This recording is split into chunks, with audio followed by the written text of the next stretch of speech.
research into the UK's conversational habits reveals that more than half of us enjoy small talk to brighten our day, with nearly a third of the 1,000 people questioned admitting that they've formed friendships as a result of chatting to strangers.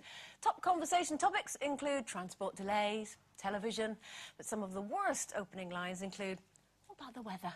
Booked any holidays this year? And is that seat taken? So it looks like we're a nation of chatterers or chatterboxes, but do you think that small talk's a waste of time, or do you like it? I love a bit of talking nonsense. Yes. No,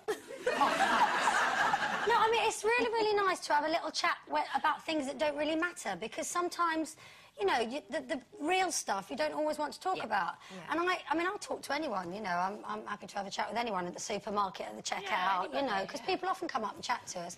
And you know what it's like when you're like in the back of a cab and you're chatting with the driver, and you think when he starts talking, and you've got like a 3-hour journey, because I live in the country now, so I've got quite a bit of time in the car sometimes. You think, oh, here we go, he's going to be jabbering all the way home. And you start, you know, how are you? Fine, you know, he starts telling you about, you know, his life and everything. And then you think it's going to be a sort of nonsensical chat, and after 3 hours, you know what he's going to vote, you know, all his family, and actually, you feel quite like sad about getting out at the end. Sometimes it's quite liberating. Yeah, and also because you don't have an angle, or it doesn't really mean anything, and you're not going to see that person again. It's a great way of just dumping on them and running. Yeah, and also it can get quite heated, can't it? Yeah. You can start having an argument with somebody you don't even know, and you don't really care what he thinks, and he doesn't care what you think, and then you get in this terrible argument. Yeah, and it's awful, isn't it? Yeah. I'm like that. But the thing is, also, but it's tittle-tattle, really, isn't it, Jane? I think it is. You know, it's a bit dangerous, that, but when you go to the hairdressers, why is it us girls always tell the hairdressers everything, don't we, girls? What is it? All our gynecological... I can't even say it. Yeah. Everything that's wrong with us, we tell the hairdresser.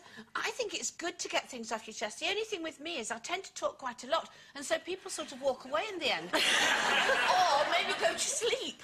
And so I have to kind of study that. But the thing is, you do like to talk to people, don't you? You do like to say, oh, you never guess what's happened to me. I know it's just...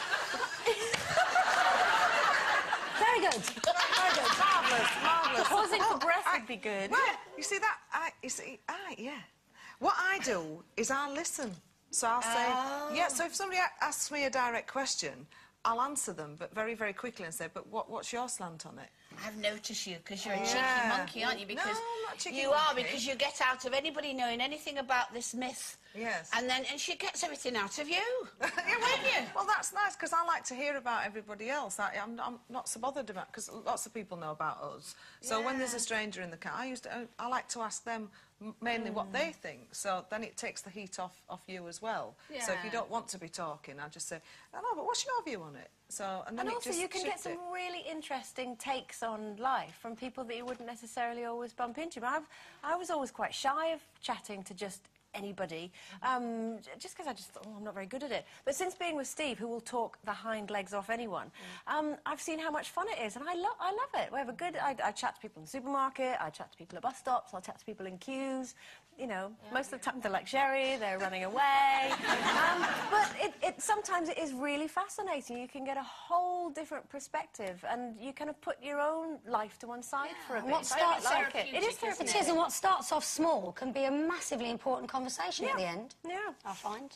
Yeah. OK, someone who can chat for Britain is model and actress Kelly Brook. She's revealed that her rugby player boyfriend, Danny Cipriati, is a secret fan of the TV show Glee. And he even sings songs from the show while they shop. She said the other day I could hear him in the next aisle singing, I'm just a small-town girl, living in... I thought you were going to join in. Living in a You're on your own. This is why I'm not a thinger. So, Danny's got Glee stuck in his mind. Thanks, girls. But what song can't you get out of your head, Jane? Well, of course, I'm on tour all the time at the minute, and our last song of the whole tour, not the tour at the end, I mean the show, the concert, is Dance Yourself Dizzy by Liquid Gold. Yeah. And everybody... Dance yourself dizzy when they boogaloo. You see, she's freaking out, baby. You're an 80s girl. Oh, I can't wait for the concert, sorry. But everybody just ends up singing that, and it's one of those hooks that you just keep humming and humming, and we're always singing it in the van on the way home as well, so it's a bit... Can't get it out of my head, that song. Well, I have to say, we had Billy Ocean on, and and he sang Suddenly. Suddenly,